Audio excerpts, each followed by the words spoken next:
فأنا ناصح لإخواني بالصدع بالحق تبيض وجوههم. السكوت في مسألة الحزبية يضرها، فاصدع بما تؤمر وأعرض عن المشركين. سلامي على دماج ورجالها والشيخ يحيى ودار العلم يا سعد بانيها.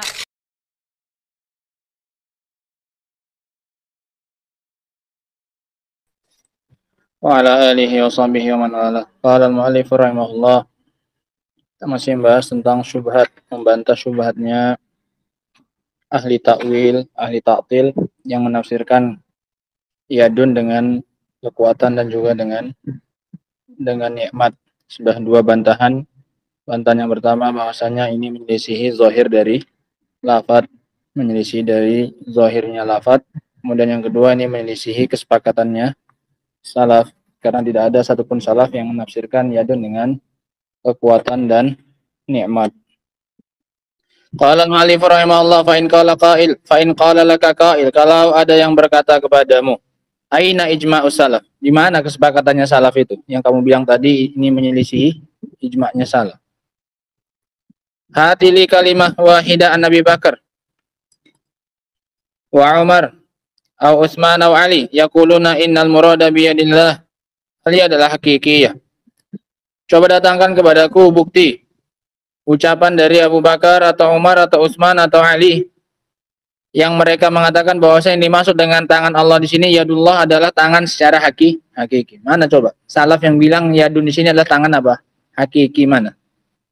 Aqululah, maka aku akan berkata kepadanya, i'tili bi kalimatin wahidah Nabi Bakrin au Umar au Utsman au Ali au ghairihim minas sahabah wal a'immah min ba'dihim yaquluna innal murada bil yad al-quwa aw ni'mah.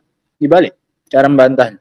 Sekarang coba datangkan satu kalimat saja dari Abu Bakar, Umar atau Utsman atau Ali dan yang selainnya dari sahabat atau dari para ulama dan yang setelahnya yang mereka mengatakan bahwasanya yang dimaksud dengan yadun adalah kekuatan atau nikmat. Fala yastati'u an ya'tiya bidzalik, maka dia tidak akan mampu mendatangkannya. Tidak akan ada yang bisa mendatangkan tafsiran salaf tentang yadun sini adalah kekuatan atau kenikmatan. Idan falau kana indahu makna yukhalifu zahiral lafz lakanu yaquluna bihi. Maka kalau begitu, seandainya mereka punya makna lain yang menyelisih zahir dari lafaz, pasti mereka akan mengatakannya. Sehingga yang harusnya dituntut siapa ini?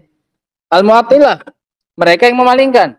Harusnya mereka yang didatangkan, mana buktinya salaf ada ngomong bahwasanya yadun maknanya apa? Kekuatan atau nikmat. Bukan yang berpendapat dengan zahir dari apanya? Lafadznya. Karena kalau ada yang menyelisihi zahir lafadz, pasti harus mereka sebutkan. Karena nggak sesuai dengan hukum asal. Nah, wala nuqila anhum, dan pasti akan dinukil dari mereka. Falamma lam yaqulu bihi, tatkala tidak ada ucapan mereka, ulima annahum akhadhu bi zahiril lafzi, maka diketahui bahwasanya mereka mengambil zahir dari apa? Lafaz. Makanya nggak ada ucapan mereka tentang ini. Maka mereka biarkan saja. Wong yang dimaknakan adalah makna zahir. Wa ajma'u alaih, dan ini yang mereka sepakati.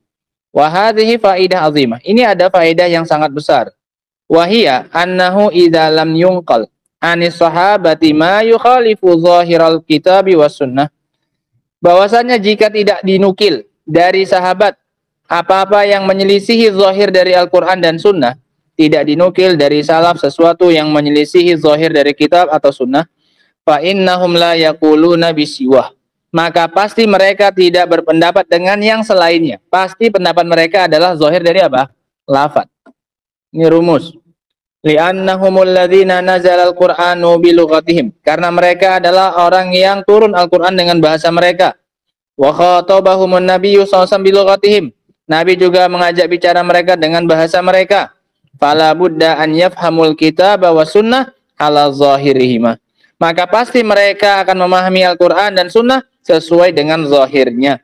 Fa idza lam yunqal anhum ma yukhalifu kana dzalika qauluhum, jika tidak dinukil dari mereka apa yang menyelisihinya, menyelisih apa ini? Menyelisih zahir lafaz, maka pendapat mereka adalah itu. Apa berarti? Zahir lafaz. Nah, ini bantahan yang kedua. Sehingga tidak dinukil dari salaf yang menyelisihi zahir dari apa ini? Lafaz. Sehingga mereka sepakat untuk memaknai yadun ini dengan makna zahir. Sehingga ini kesepakatan dari mereka. Salisan yang ketiga, sisi yang ketiga, annahu yamtani ghayatal imtina an yurada bil yad an ni'mah awil quwwah. Mustahil dengan semustahil-mustahilnya untuk dimaukan dengan lafaz yadun itu nikmat atau kekuatan. Fi mithli qaulihi ta'ala, pada semisal ayat lima khalaqtu biyadayya, dengan apa yang aku ciptakan dengan kedua tanganku. Li'annahu yastalzim an takuna ni'mah ni'mataini faqat. Karena konsekuensinya nikmat Allah cuma berapa? Dua, biyadayya.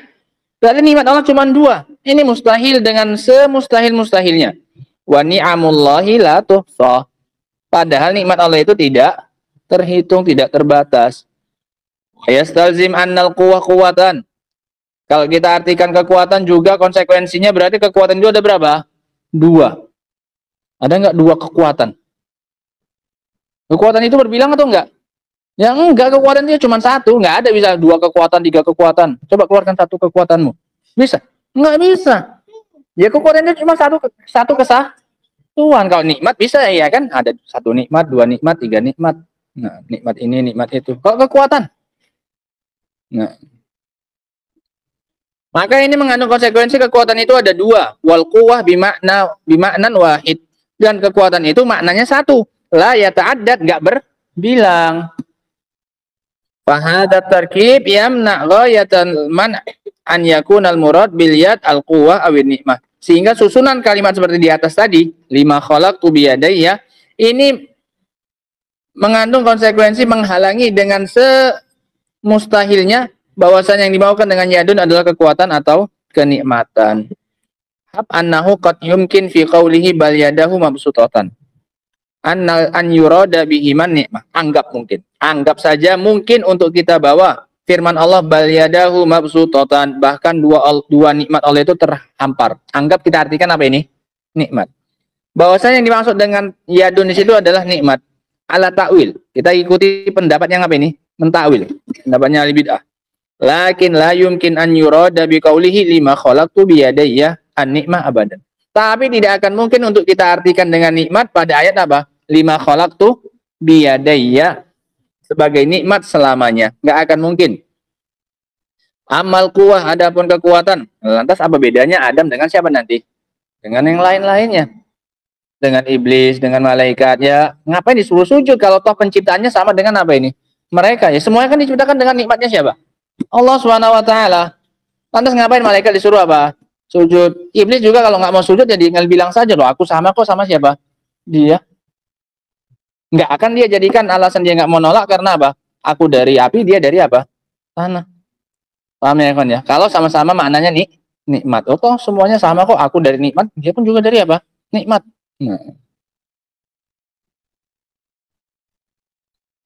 Amal quwwah, adapun kekuatan, fayam tani an yakunal muradu bil yadaini al quwwah, maka mustahil dimaukan dengan yadun di situ adalah kekuatan. Fil ayataini jami'an, dalam dua ayat tersebut.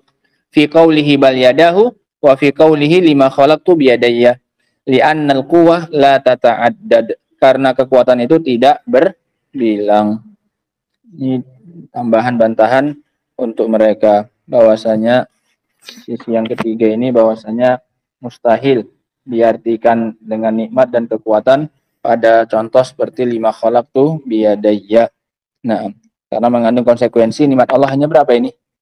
Hanya dua. Nah, dan juga kekuatan juga mustahil karena konsekuensinya kekuatan itu berbilang. Padahal kekuatan itu adalah sesuatu yang tidak berbilang. Nah, wallahu taala alam bisawab. Ada dua bantahan lagi. Insyaallah akan kita baca pada pertemuan berikutnya insyaallah. Wallahu taala alam bisawab. Alhamdulillah subhanakallahumma bihamdika asyhadu an la ilaha illa anta astaghfiruka wa atubu ilaik.